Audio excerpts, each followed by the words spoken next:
Assault and battery. Is that what you're saying?"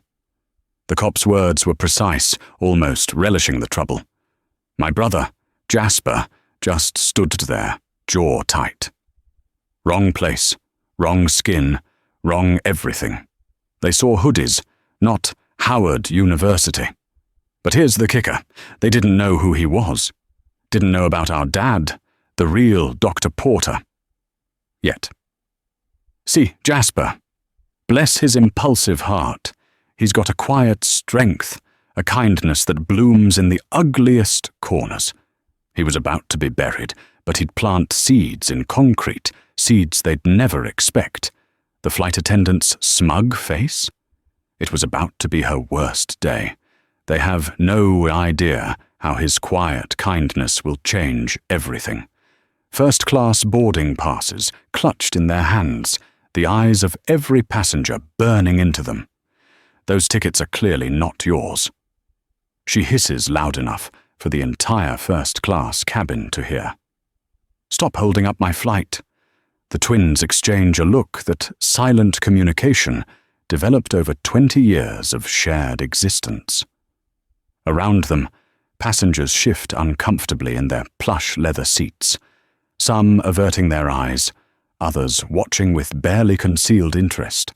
An older white businessman in a crisp navy suit clears his throat and glances at his Rolex. "Perhaps you boys should listen to the lady," he suggests, his tone dripping with condescension. But before either twin can respond, heavy footsteps echo from the jetway. A commanding figure appears at the cabin entrance, 6'4", silver-haired, wearing the distinctive uniform of the airport's head of security.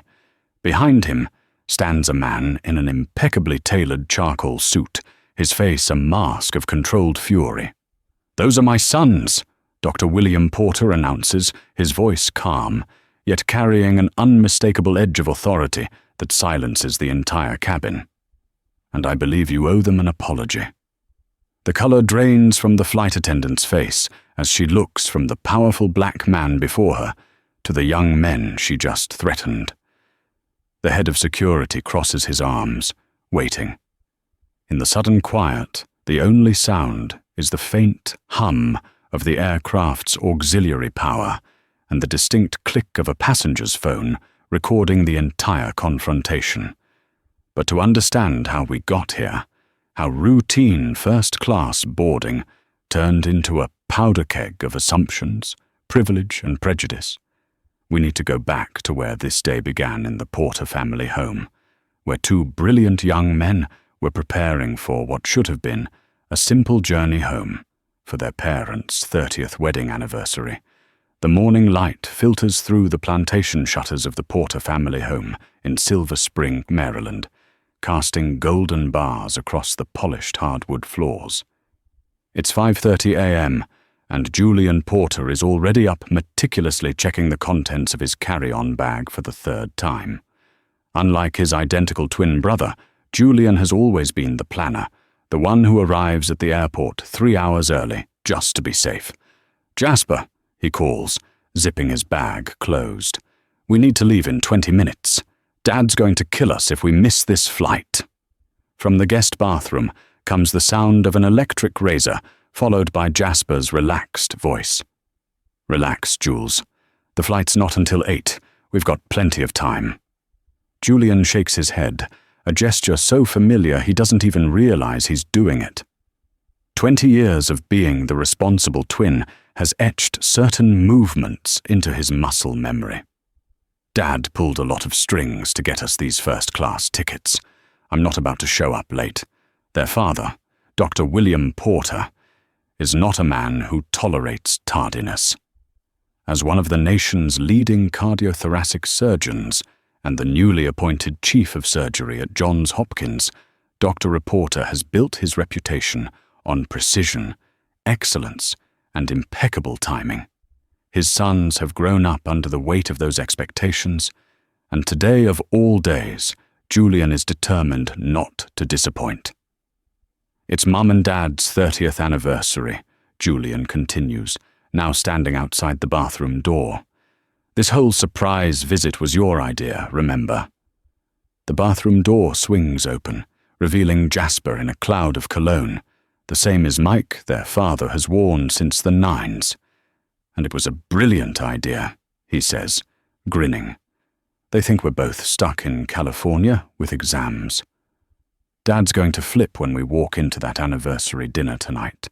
The twins, despite being identical down to the tiny mole just below their left earlobes, couldn't be more different in temperament.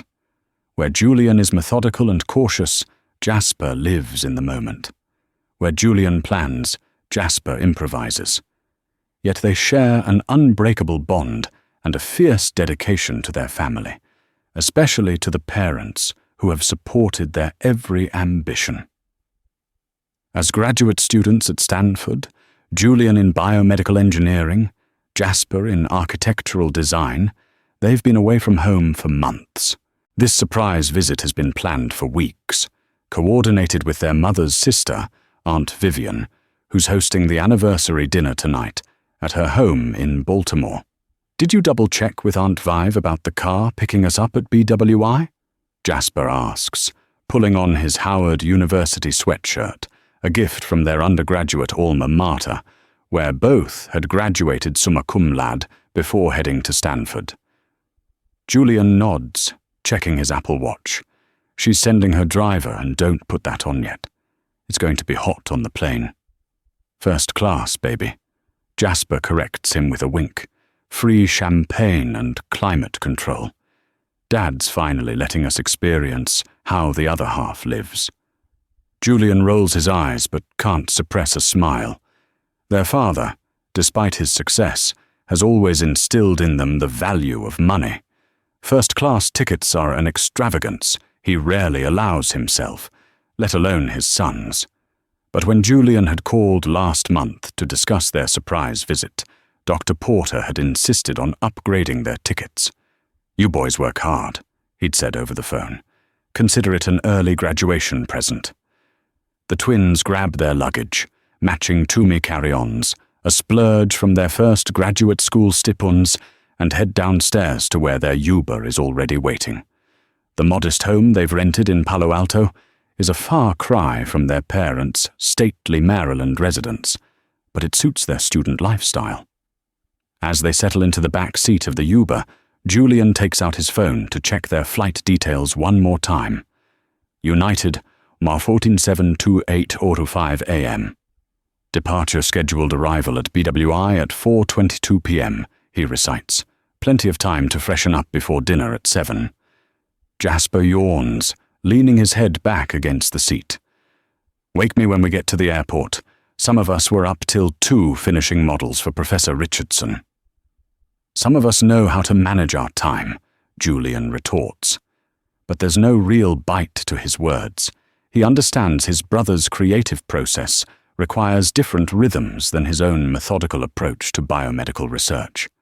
The Uber glides through the quiet streets of Palo Alto, the sky just beginning to lighten from black to deep blue.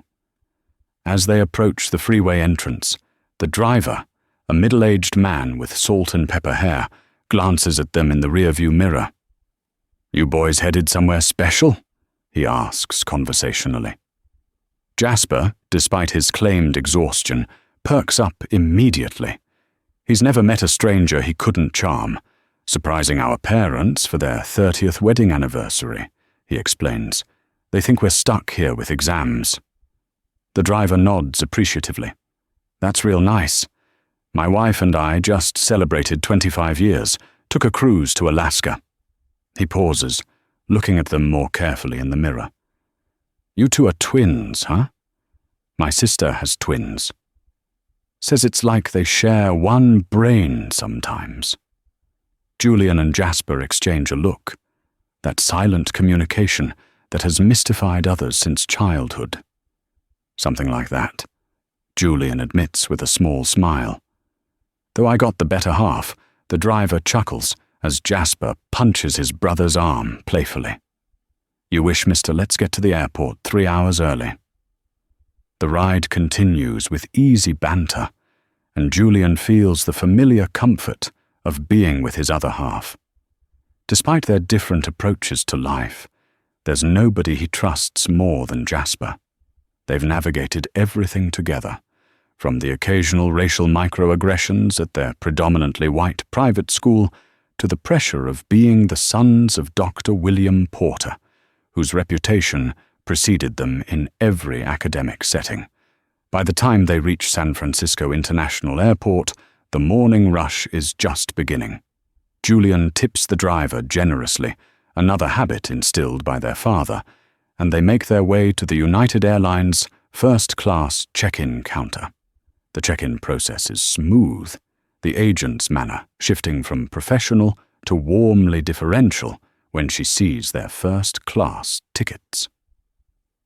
"You gentlemen are all set," she says, handing back their IDs along with their boarding passes. The United Club is located just past security. Breakfast is being served until 9:30. See? Jasper nudges his brother as they walk away. All that worrying for nothing. Julian doesn't respond, but inwardly he relaxes a fraction. The day is off to a good start, and in just over 9 hours they'll be surprising their parents. Everything is going according to plan. They navigate security with the ease of frequent travelers.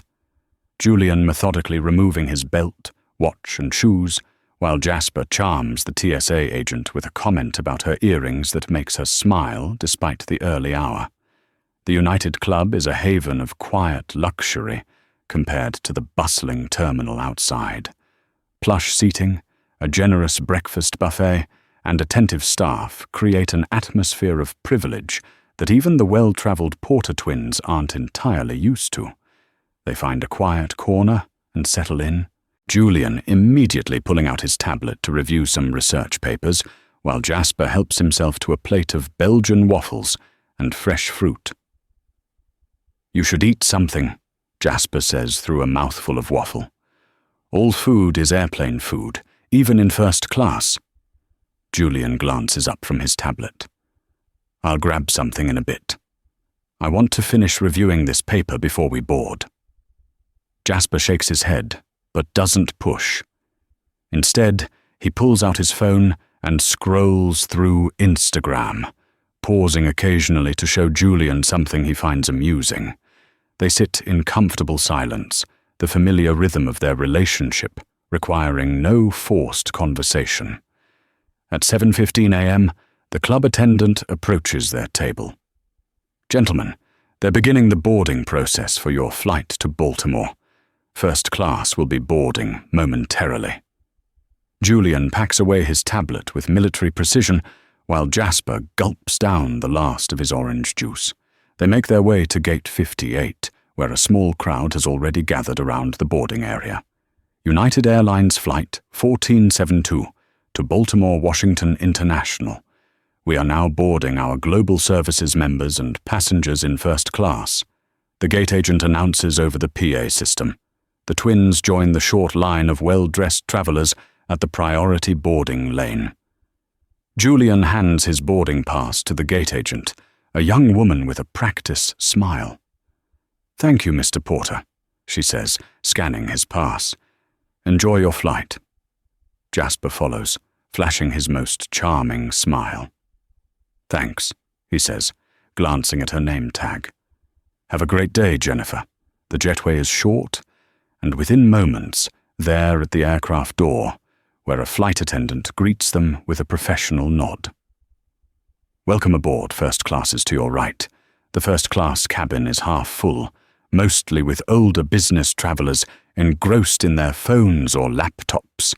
The twins find their seats 2A and 2B and stow their carry-ons in the overhead compartment. "Window or aisle?" Jasper asks, though he already knows the answer. "Window?" Julian confirms. It's always been their arrangement since their first flight to visit their grandparents in Chicago as children. They settle into the wide, comfortable seats. Julian immediately fastens his seatbelt and takes out his noise-cancelling headphones, while Jasper reclines his seat as far as it will go in preparation for the nap he plans to take the moment they reach cruising altitude. A different flight attendant approaches, a woman in her mid-50s with platinum blonde hair pulled into a tight bun. Her name tag reads Patricia. She looks at the twins with a tight smile that doesn't reach her eyes. "Can I get you gentlemen something to drink before we take off?" she asks, her tone professional, but distinctly cooler than the one she used with the older white man across the aisle whom she had greeted by name. "Water is fine, thank you," Julian answers politely. "I'll take a cranberry juice," Jasper adds. Patricia nods curtly and moves on without another word. The twins exchange a glance but say nothing. They've experienced this type of treatment before. The subtle shift in demeanor when certain people interact with young black men, even well-dressed ones in first class.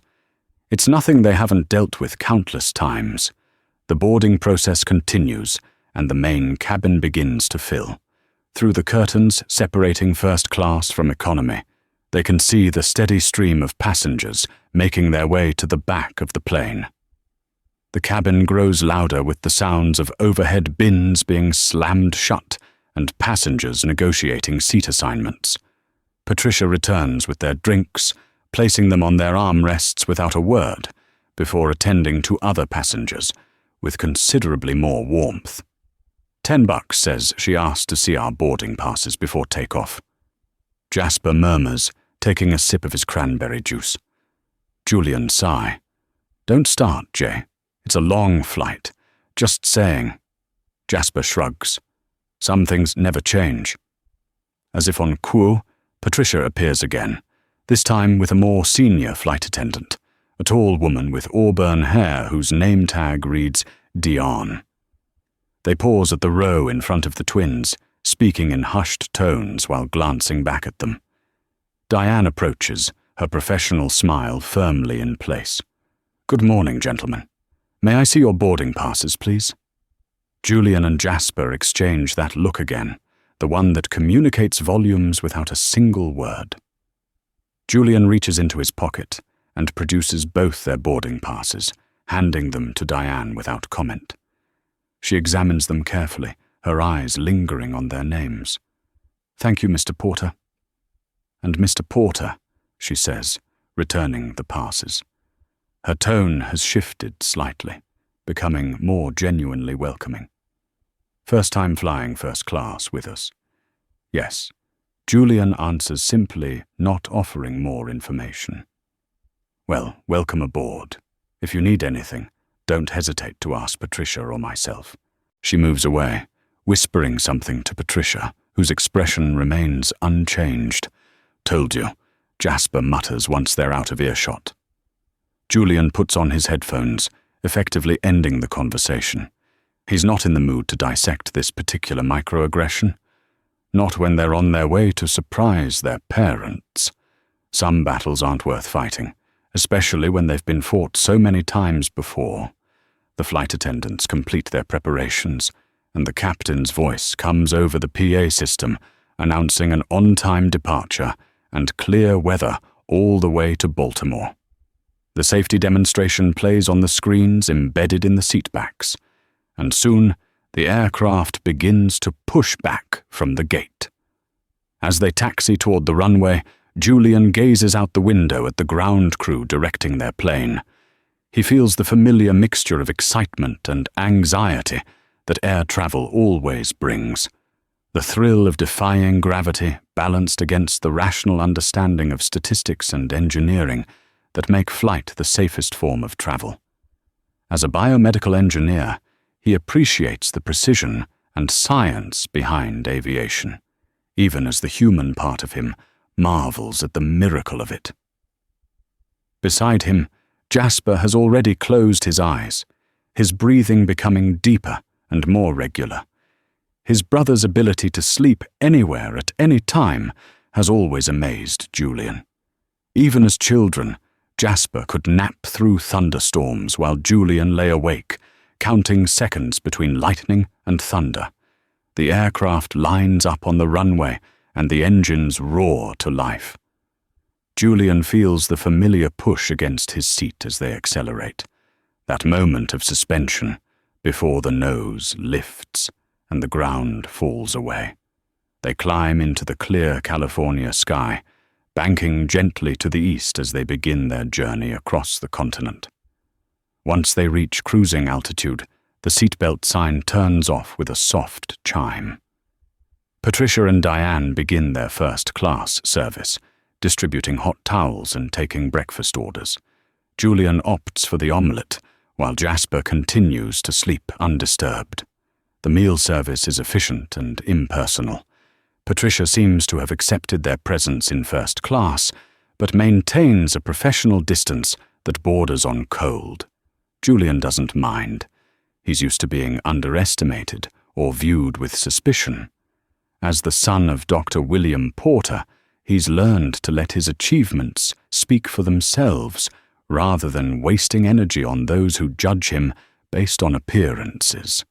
After breakfast, Julian returns to his research papers, occasionally glancing at his sleeping brother. They're so alike physically that strangers can't tell them apart. Yet their internal rhythms couldn't be more different. Julian has always been the early riser, the planner, the one who maps out contingencies. Jasper is the night owl, the spontaneous one, the twin who thrives on last-minute inspiration. Their parents recognized these differences early and nurtured them, never forcing the twins into identical molds. Their father, methodical and precise in his work as a surgeon, understood Julian's similar tendencies. Their mother, Elizabeth, a renowned art historian with a flair for the dramatic, connected with Jasper's more creative nature. Together, they provided the perfect balance for raising their sons. 3 hours into the flight, Jasper finally stirs, stretching in his seat like a cat waking from a nap. "Did I miss anything?" he asks, his voice thick with sleep. "Just breakfast," Julian replies, not looking up from his tablet. "I saved you a muffin." Jasper accepts the wrapped banana muffin with a grateful nod. "Any turbulence?" "Smooth sailing. We should land on schedule." Jasper unwraps the muffin and takes a bite, looking around the cabin. Most of the other first-class passengers are either working on laptops or watching movies on the seatback screens. Patricia passes by, studiously avoiding eye contact with the twins, still getting the cold shoulder I see. Jasper observes quietly. Julian shrugs. "We've dealt with worse." "True," Jasper concedes. "Remember that time in Professor Whitaker's class when he asked if we were sure we were in the right room on the first day?" Julian's mouth twitches in a reluctant smile. "And then we both aced his midterm, and suddenly he couldn't stop talking about his promising young scholars." They share a quiet laugh, the memory both amusing and slightly painful in the way that such experiences always are. The Porter twins have navigated these waters all their lives. The initial skepticism, the surprise when they exceed expectations, the eventual acceptance that sometimes never quite feels complete. "Do you think Dad ever still deals with this kind of thing?" Jasper asks, his voice lower now. Even after all he's accomplished, Julian considers the question. Their father rarely discusses the challenges he's faced as a black man in a field dominated by white men. Dr. William Porter has always focused on excellence, teaching his sons that their work must speak so loudly that prejudice cannot drown it out. "Probably," Julian finally answers. He just doesn't let it show. Jasper nods thoughtfully. "That's what I admire most about him. All these years, all that success, and he's never lost his cool, never given them the satisfaction. That's why he's Dr. William Porter," Julian says with quiet pride. Their father's reputation for unflappable professionalism is legendary at Johns Hopkins. Even in the most stressful surgeries, his hands remain steady, his decisions clear and confident. The flight continues without incident as they cross over the Midwest. Jasper watches a movie on his tablet, while Julian finishes reviewing his research papers. They're both looking forward to seeing their parents, especially their father, who has been working even longer hours since his promotion to Chief of Surgery. The surprise has been meticulously planned. Their mother believes they're both tied up with important exams and projects that can't be postponed. Their father, always practical, had suggested a simple dinner at home rather than the elaborate celebration their mother initially wanted. Only Aunt Vivian knows the twins are coming, and she's arranged for her driver to pick them up at BWI and bring them directly to her house in time for the dinner. As they begin their descent into Baltimore, Julian sends a quick text to their aunt, confirming their on-time arrival. Jasper puts away his tablet and straightens his seat, excitement building as they get closer to pulling off their surprise. "Think Mum will cry?" he asks, grinning. "Definitely," Julian nods. "Dad will try not to, but his eye will do that twitching thing it does when he's emotional." They both know their father well. The way he clears his throat when he's moved, the slight twitching of his left eye when he's fighting back emotion. Dr. Porter isn't a demonstrative man, but his sons have learned to read the subtle signs of his deep affection. The captain announces their final approach into Baltimore-Washington International Airport. Outside the window, the landscape of Maryland comes into view. The patchwork of neighborhoods, the winding ribbons of highways, and in the distance, the glittering waters of the Chesapeake Bay.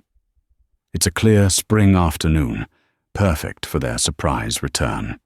The landing is smooth, the aircraft touching down precisely on time. As they taxi to the gate, Julian and Jasper gather their belongings, ready to disembark as soon as possible. Their carefully timed plan allows for an hour to collect their luggage and meet their aunt's driver before heading to dinner. "First-class passengers, you may begin deplaning," Diane announces once the aircraft is secured at the gate. "Thank you for flying with United." The twins stand, retrieving their carry-ons from the overhead compartment.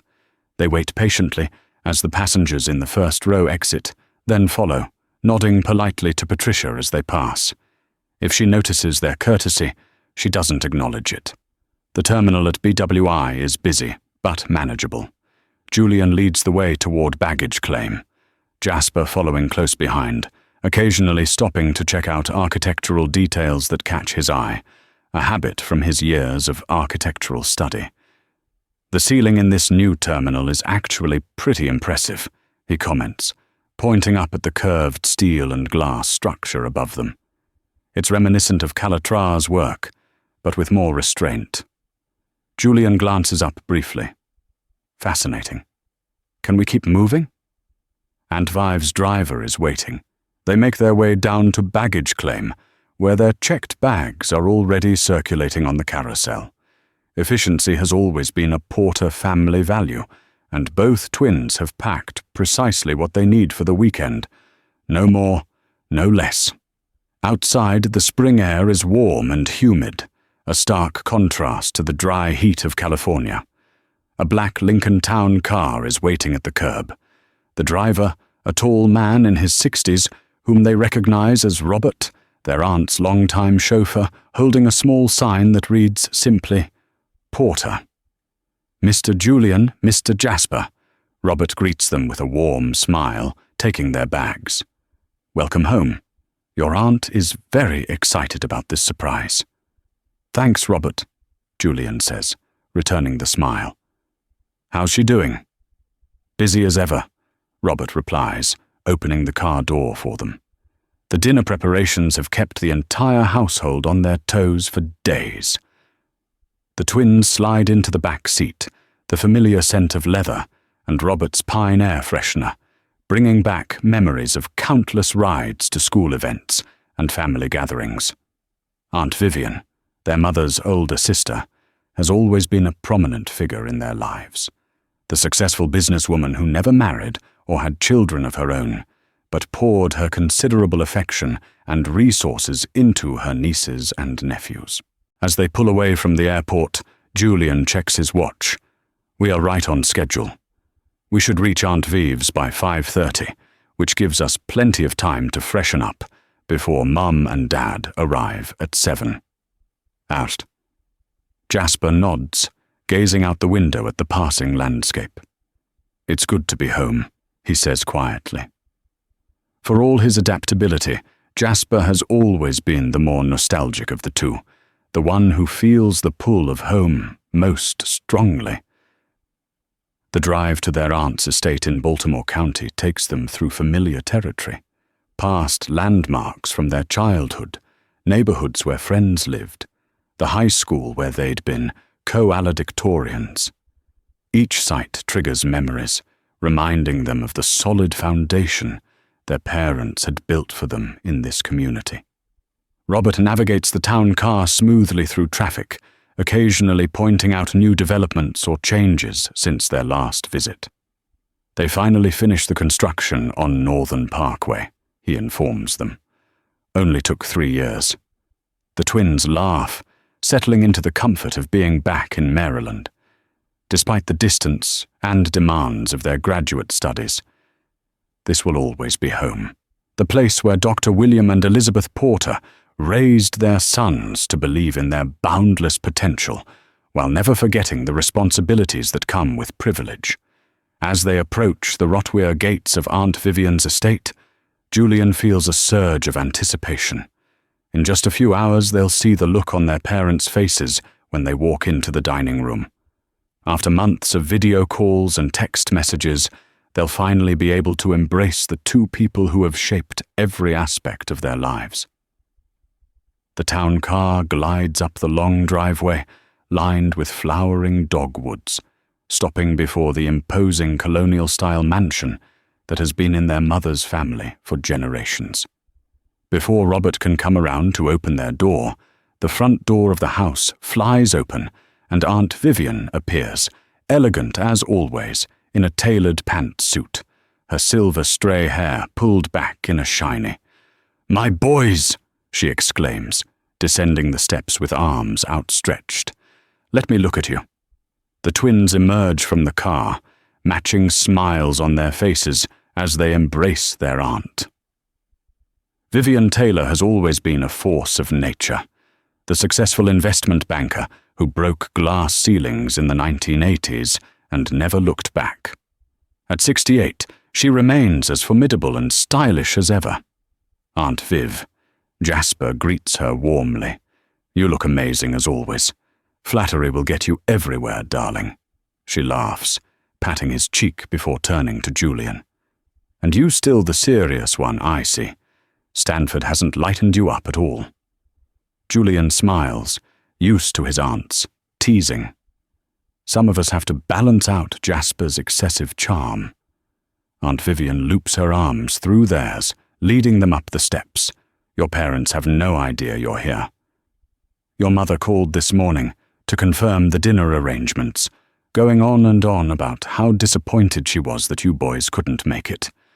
I deserve an Academy Award for not giving away the surprise." Inside the house is a hive of activity, catering staff arranging flowers and setting up the dining room. The family's longtime housekeeper, Mrs. Bell, directing it all with military precision. The familiar sense of lemon polish and fresh flowers fill the air, along with the promising aromas from the kitchen, where Aunt Vivian's chef is preparing the anniversary dinner. "I've put you both in your usual rooms," Aunt Vivian tells them as they climb the grand staircase to the second floor. "There's plenty of time for you to rest and change before your parents arrive. The usual rooms are the same ones they've used since childhood visits. Adjacent chambers with connecting doors decorated in the classic, understated style that reflects their aunt's taste. Julian's room is done in blues and greys, while Jasper's features warmer tones of burgundy and gold, a subtle acknowledgement of their different personalities that their aunt has always recognized and celebrated. "Dinner is at 7 sharp, Aunt Vivian reminds them. "Your parents think it's just going to be the 3 of us, so I've told the staff to set up for 5, but keep 2 place settings hidden until the big reveal. I'm thinking you boys can wait in the library and come in after we've been seated." "Perfect." Julian nods, always appreciative of a well-thought-out plan. "You've thought of everything, Aunt Viv," Jasper adds with genuine admiration. Their aunt waves away the compliment, though her pleased expression reveals her satisfaction. "That's what aunts are for, darling. Now get some rest. You must be exhausted after that long flight." Left alone in their rooms, the twins unpack and prepare for the evening. Julian takes a quick shower, changing into the outfit he's carefully selected for the occasion. Charcoal slacks, a light blue button-down, and a navy blazer that their mother had given him last Christmas. Across the connecting door, he can hear Jasper humming to himself, probably still deciding what to wear, despite having packed specifically for this dinner. Julian checks his watch. 4:45 p.m. Their parents won't arrive for over an hour, but Julian has never been one to cut things close. He knocks on the connecting door. "Jas, you decent?" "Define decent," comes the muffled reply, followed by Jasper's laugh.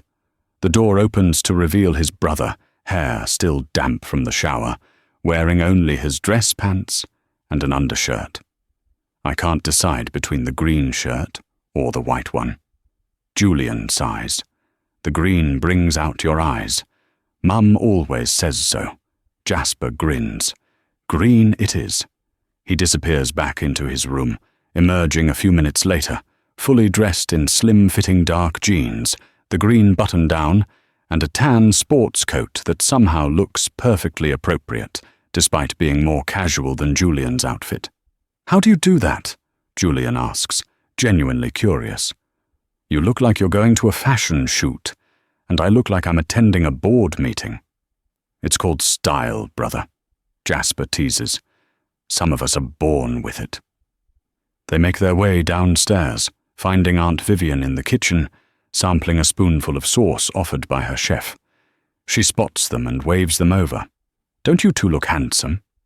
She approves. "Your mother is going to be beside herself." She checks her watch. They should be here in about 45 minutes. William texted that they're leaving Johns Hopkins now. The mention of their father's workplace reminds Julian of something. "How's Dad been doing with the new position?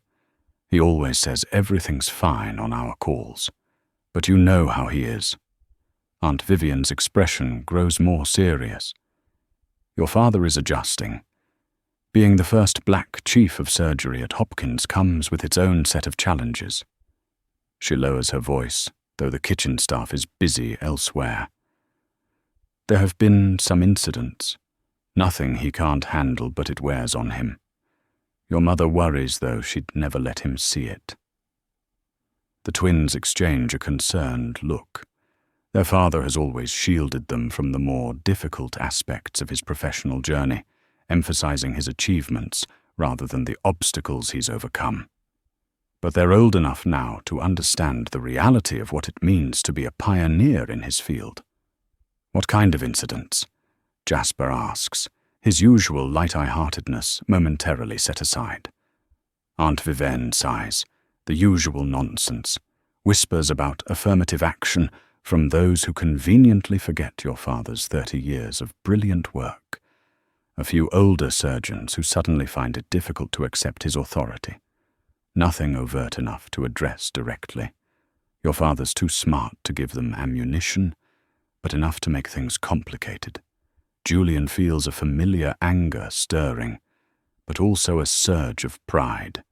Their father has never let such challenges deter him, teaching his sons by example to rise above pettiness and prejudice. "That's why this anniversary is so important," Aunt Vivian continues, her tone brightening deliberately. 30 years of marriage. William's new position. Despite the naysayers, they deserve to celebrate, and they deserve to have their boys here. The conversation shifts to lighter topics as they help with the final dinner preparations. Or rather, as Aunt Vivian assigns them small tasks that keep them out of the way of her efficient staff. The dining room table is set with the family's best china and crystal fresh flowers arranged in the center. candles waiting to be lit. At precisely 6:55 p.m., the security system chimes, announcing a car at the gate. Aunt Vivian checks the monitor. It's them places everyone. Boys to the library quickly. The twins hurry into the wood-paneled library adjacent to the dining room, leaving the door slightly ajar so they can hear the arrival. Through the crack, they watch as Aunt Vivian goes to the front door, smoothing her jacket and putting on her hostess smile. Moments later, they hear their mother's voice, warm, cultured with that slight musical quality that has always made her bedtime stories so captivating. Vivian, darling, everything looks wonderful. In their father's deeper tones, measured and precise as always, I told Elizabeth we didn't need all this fuss. But I've learned over 30 years that resistance is futile. Laughter follows, and the twins peek through the door to see their parents embracing Aunt Vivian in the foyer. Their mother, Elizabeth Porter, is stunning as always in a deep purple dress that complements her warm brown skin. Her natural hair styled in an elegant updo with silver threads catching the light. Their father stands tall beside her, distinguished in a perfectly tailored suit. His closely cropped hair and beard now more salt than pepper, giving him an air of wisdom and authority that has only increased with age. Julian feels a lump form in his throat. It's been months since they've seen their parents in person, and the sight of them, these two brilliant, loving people who have given them everything, fills him with emotion. Beside him, Jasper shifts impatiently, eager for the big reveal. They listen as Aunt Vivian leads their parents into the dining room, making small talk about the spring weather and Elizabeth's latest art acquisition for the Baltimore Museum, where she serves as a board member. There's the sound of chairs being pulled out, crystal clinking as water is poured. Before we begin, they hear Aunt Vivian say, her voice pitched to carry to the library, I have a small surprise for your anniversary. That's their cue. Julian and Jasper exchange one last look, that silent communication that has been their secret language since before they could speak, and push open the library door. The expressions on their parents' faces make every mile of their journey worthwhile. Elizabeth Porter's hands fly to her mouth, her eyes immediately filling with tears. Dr. William Porter freezes with his water glass halfway to his lips, his legendary composure momentarily shattered by complete surprise. Happy anniversary, the twins say in unison, moving toward the table. My boys, Elizabeth cries, rising so quickly her chair nearly topples backward. She rushes to embrace them, tears flowing freely now. How? When? I can't believe you're here. Dr. Porter sets down his glass deliberately, his movements controlled even in shock. He stands more slowly, but his face, usually so reserved, is transformed by a smile that makes him look years younger. And yes, there it is. The slight twitch of his left eye that his sons know signals deep emotion. Well, he says, his voice just slightly rougher than usual. This is quite the surprise. But as he embraces each son in turn, his strong arms holding them tight, they feel the depth of his joy. Dr. William Porter has never been a man of many words, preferring to let his actions speak for him. This embrace says everything. Aunt Vivian watches from the head of the table, clearly pleased with the success of their surprise.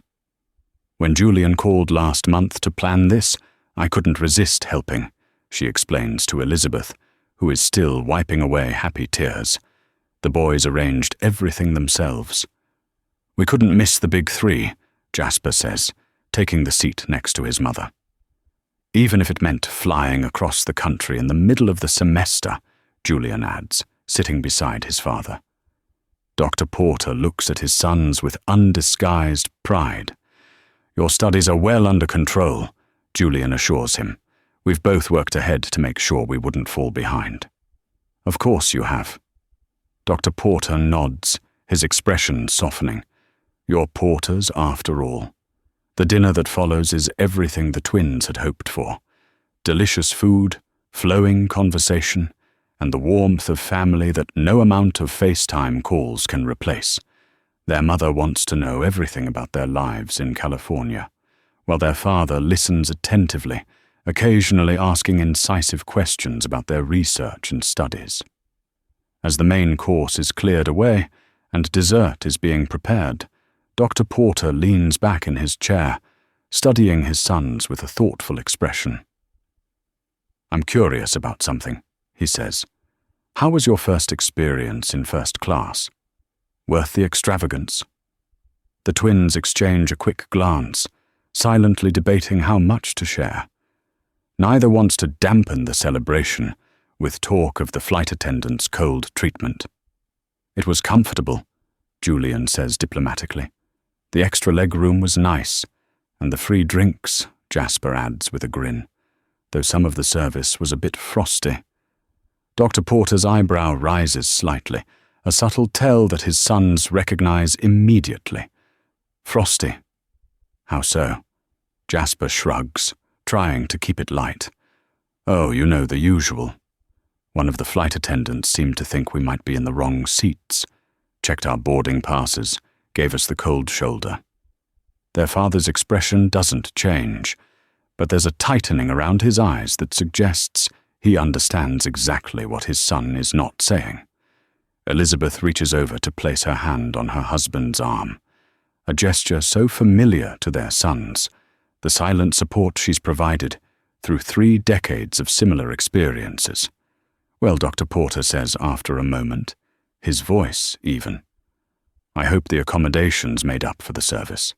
And just like that, the subject is closed, not dismissed or diminished, but acknowledged and set aside in favor of celebration.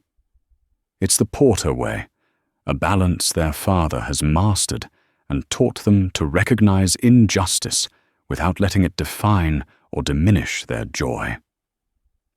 The evening continues with Aunt Vivian, bringing out a beautiful anniversary cake and proposing a toast to 30 years of marriage. The conversation flows easily, catching up on family news and sharing stories.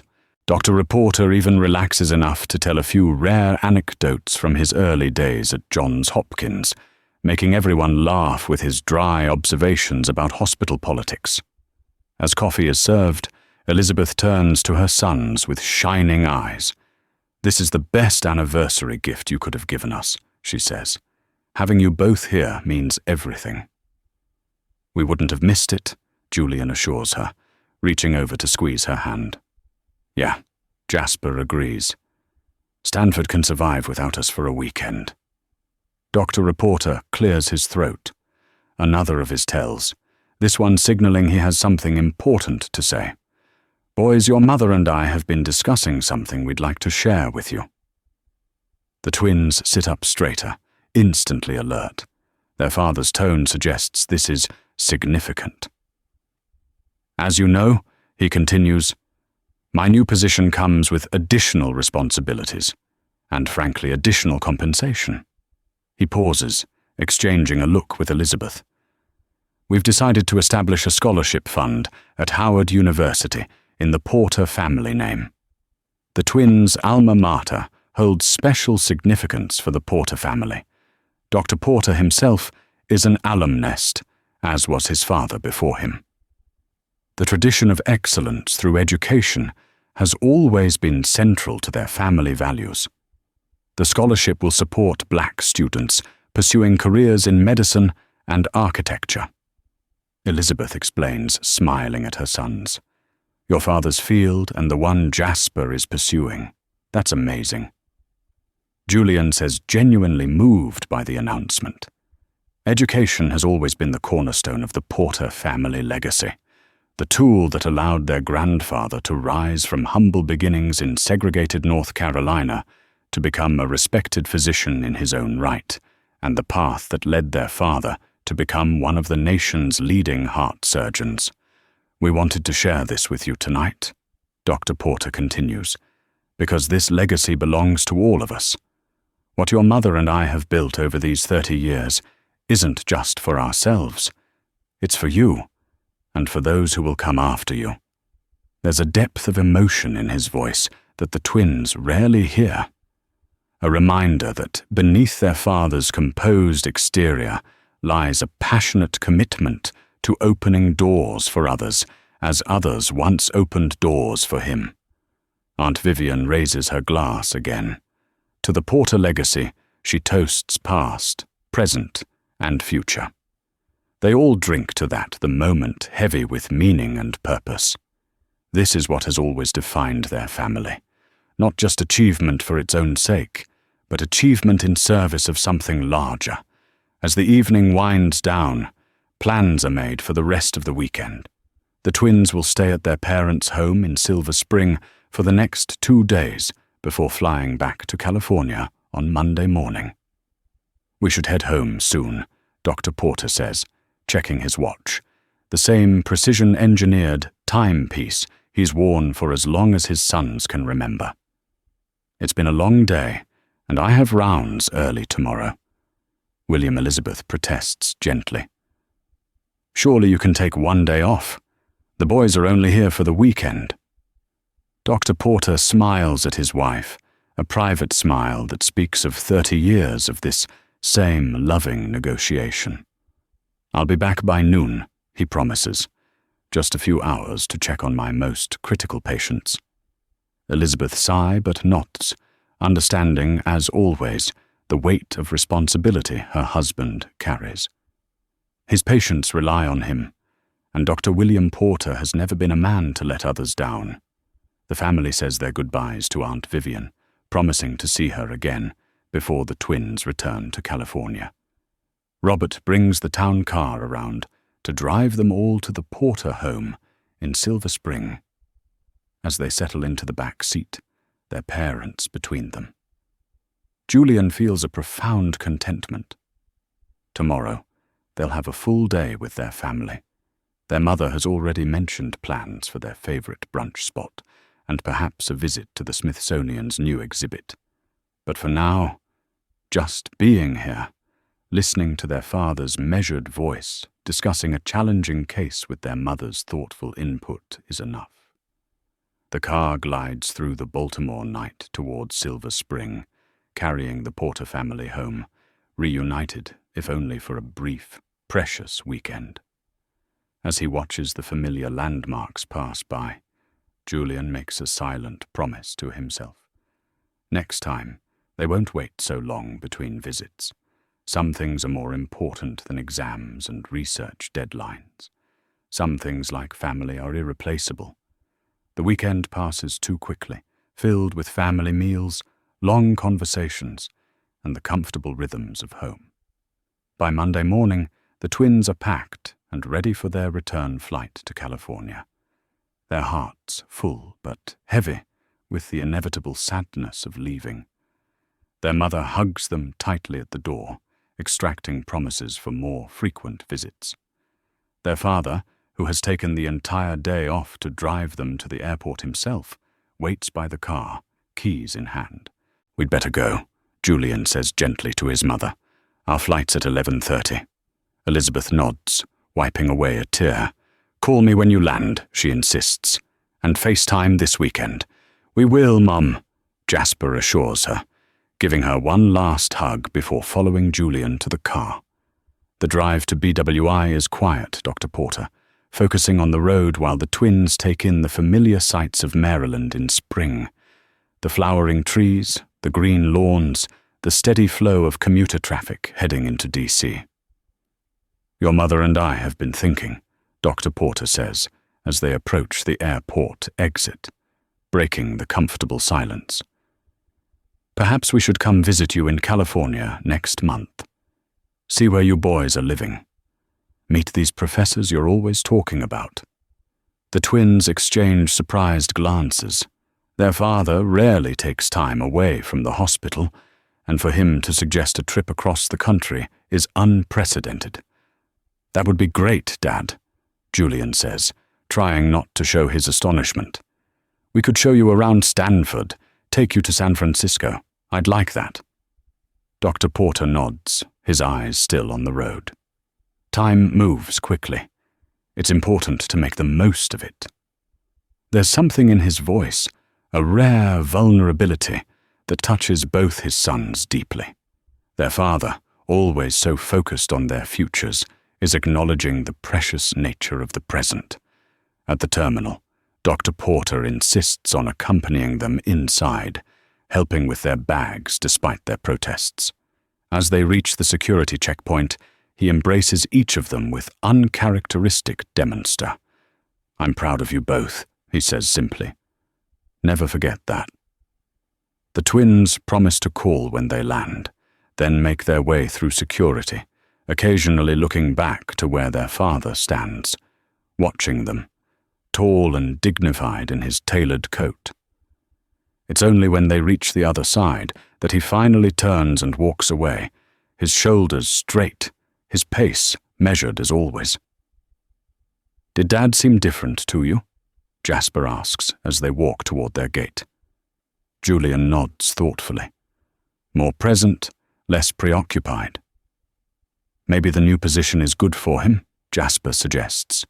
"Or maybe he's finally learning to slow down a little." Whatever the reason, both twins feel a renewed appreciation for their father, the man whose quiet strength and unwavering principles have shaped them in ways they're only beginning to fully understand. The flight back to San Francisco is much like their journey to Baltimore. Same airline, same first-class seats, though different flight attendants who treat them with professional courtesy. They spend most of the journey discussing their visit and making plans for their parents' upcoming trip to California. By the time they land at SFO, they're both exhausted, but content. The satisfaction of their successful surprise carrying them through the fatigue of cross-country travel. They take an Uber back to their Palo Alto rental, arriving just as the California sunset paints the sky in shades of orange and pink. "Home sweet home," Jasper says as they unlock the door to their modest house. Though it doesn't quite feel the same after being at Mum and Dad's, Julian nods in agreement, setting down his bags in the entryway. "We should call them, let them know we made it." The call is brief but warm, their mother asking a dozen questions about their flight, their father's steady voice in the background reminding her to let them rest. They promise to talk again in a few days and hang up, the connection to home still strong despite the thousands of miles now between them. As they unpack and settle back into their routines, both twins carry with them the renewed sense of family purpose their father shared during their visit. The Porter legacy isn't just about personal achievement. It's about creating opportunities, opening doors, and lifting others along the way. In the days that follow, they throw themselves back into their studies with fresh energy. Julian makes significant progress on his biomedical research project, while Jasper finalizes designs for a community center that has already attracted attention from his professors. 2 weeks after their Baltimore trip, they're preparing for their parents' visit to California. Julian has created a detailed itinerary, while Jasper has been researching restaurants and cultural events that their mother, the art historian, might enjoy. Then, on a Wednesday afternoon, as Julian is leaving his laboratory, his phone rings. The screen shows his mother's number, but it's not their scheduled time to talk. Something about this unexpected call sends a chill through him, even before he answers.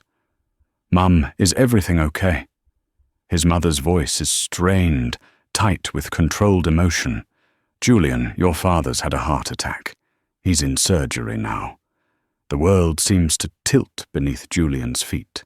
His father, Dr. William Porter, the renowned heart surgeon, the man whose physical stamina has always matched his mental acuity, having a heart attack. It seems impossible. How bad? He manages to ask his own voice, sounding strange to his ears. "Bad enough," his mother answers, her professional composure. The same one that has seen her through countless museum crises, now helping her communicate clearly despite her fear. He was in a board meeting when it happened.